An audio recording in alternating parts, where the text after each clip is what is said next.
আমি তো কইলাম আমি খামু না, আপনি ফেরত লইয়া যান। জোর করতেছেন কেন?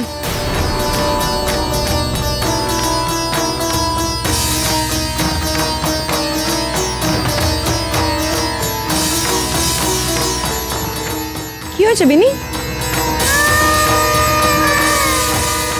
দেখো না বৌদিদি, উনি জোর করতেছেন খাওয়ার জন্য। উনি ভদ্রতা করিতেছেন, তাহার জন্য তুমি এইভাবে চিৎকার করিবে?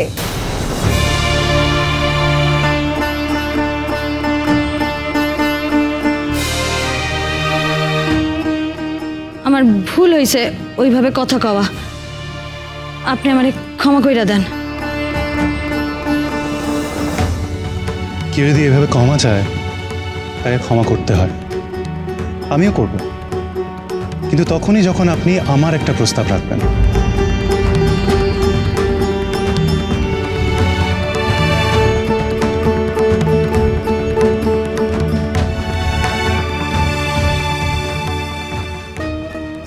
কাদম্বিনী, আজকে আমি আপনাকে অকপটে কয়েকটা কথা বলতে চাই। হয়তো সেই প্রথম দিন থেকে যেদিন আপনার সঙ্গে দেখা হলো, সেদিন থেকে এই কথাগুলো বলার অপেক্ষায় ছিলাম।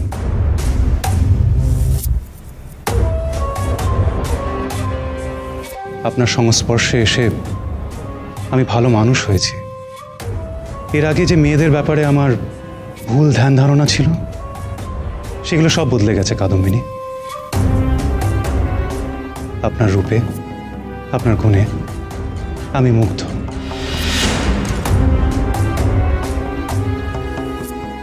আজকে এখানে সবাই আছেন, আপনার দাদা বৌদি আছেন, আপনার বন্ধুরা আছেন, আর আপনার পূজনীয় মাস্টার মশাইও আছেন।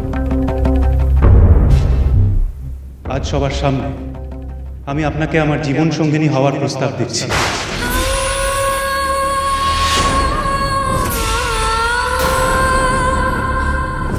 কাদম্বিনী,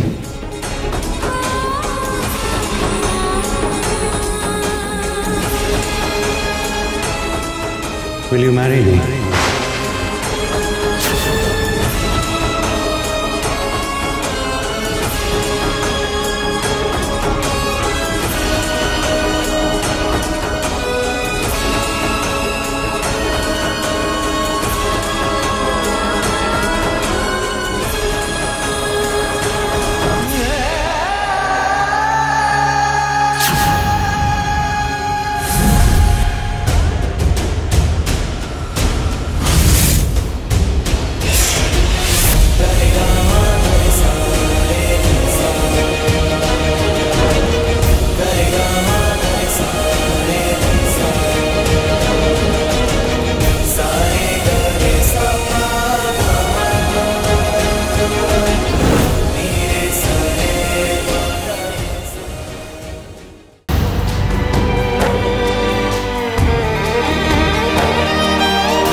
ভুলটা বোধহয় আমারই।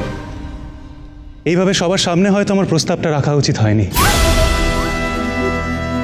লজ্জা পাওয়াটা খুবই স্বাভাবিক, লজ্জাই নারীর ভূষণ। তবে আমার মনে কিন্তু কোনো পাপ নেই, আমি তাই সবার সামনেই বললাম। যদিও আমার এটা বোঝা উচিত ছিল যে কাদম্বিনী বালিকা, ওর নিজের বিয়ের কথা ও নিজের মুখে কি করে আনবে। সত্যি তো মনমোহন বাবু, আপনি তো কাদম্বিনীর দাদা, স্বনামধন্য ব্যারিস্টারও বটে। আমার যে কোনো বদ উদ্দেশ্য নেই সেটা আপনি খুব ভালো করেই বুঝতে পেরেছেন বা পারছেন। আপনার বোনকে আমি আমার ঘরণী করতে চাই। এই বিষয়ে কাদম্বিনী নিজের মুখে কিছু বলতে পারছেন না, তা আপনি বলুন না, আমি কি কাদম্বিনীর যোগ্য পাত্র নই? দেখো মহিম, তুমি কাদম্বিনীর জন্য যোগ্য কি যোগ্য নাও সে ব্যাপারে বক্তব্য আমরা নিশ্চয়ই রাখতে পারি, কিন্তু কাদম্বিনীর হয়ে তোমাকে ওর পাত্র হিসেবে নির্বাচন আমরা করতে পারবো না। কারণ আমরা বিনির দাদা বৌদি মাত্র, ওর মা বাবা এখনো বেঁচে আছে, তাই সিদ্ধান্ত ওনারাই নেবে।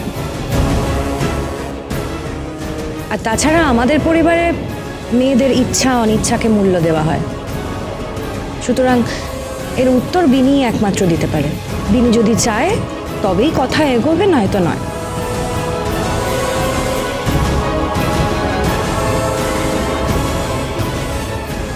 দেখলেন তো কাদম্বিনী, আপনার দাদা আর বৌদি আমাকে আপনার কাছেই ফেরত পাঠিয়ে দিলেন।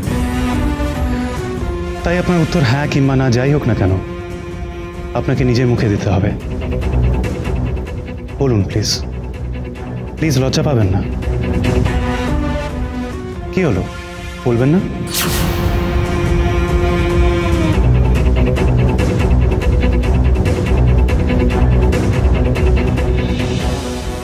দ্বারকানাথ বাবু, আপনি তো ওনার মাস্টারমশাই, উনি আপনার কথা শোনেন। আর একসময় আপনি বলেছিলেন না যে আপনি আপনার ছাত্রীদের অভিভাবক? তা আপনি বলুন, আমি সৎপাত্র কিনা। আর তাছাড়া আপনি তো নিশ্চয়ই চান যে আপনার ছাত্রী একটা ভালো জীবন কাটাক, মাথা উঁচু করে। আপনি একবার বলে দেখুন, বলুন ওনাকে রাজি হতে, যদি আপনার কথা শোনে। এই বিষয়ে আমার কোনো মতামত নাই। কাদম্বিনী লেখাপড়া করলে আমি ওর অভিভাবক, নয়তো আমি ওর কিচ্ছু না, কেউ না।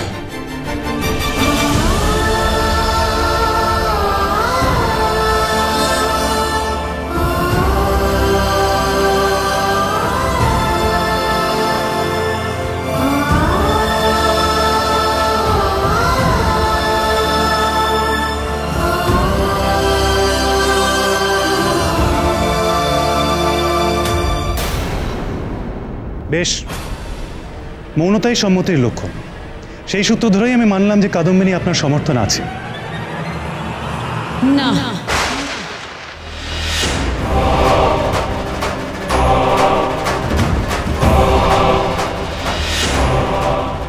আমি মৌনতা ভাঙলাম মহিমবাবু। আশা করি আমার উত্তর খান আপনি পাইয়া গেছেন।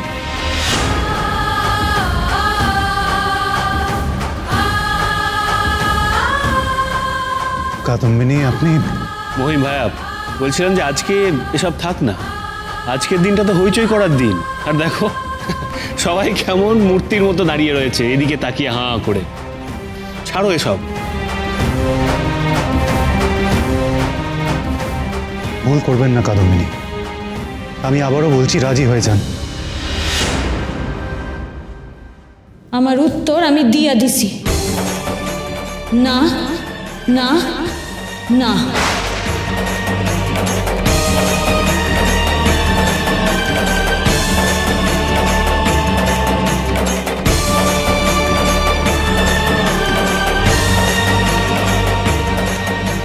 এরকম ভাবে আমার দাদাকে অপমান করলো কাদম্বিনী।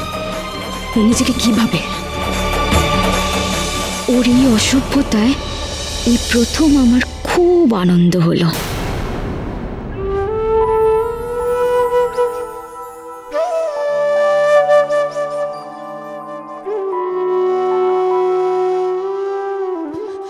আপনি ওইখান থেকে চইলাইলেন কেন?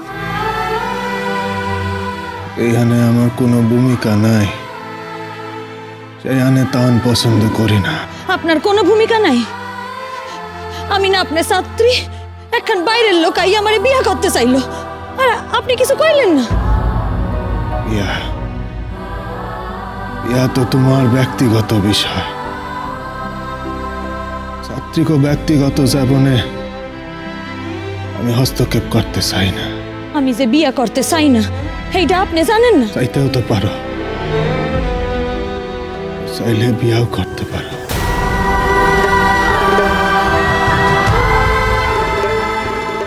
তোমার আমি জানো কেমনে?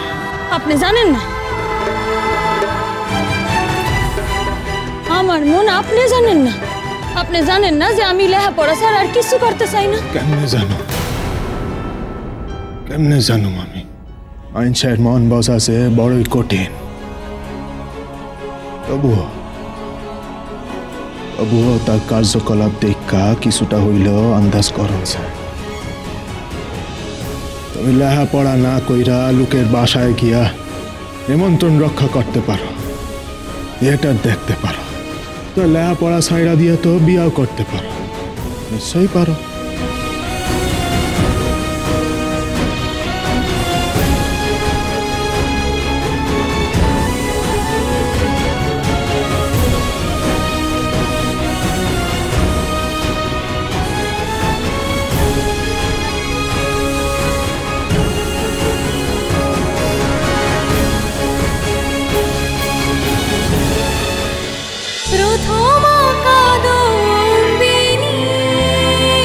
cholo cholo cholo cholo palta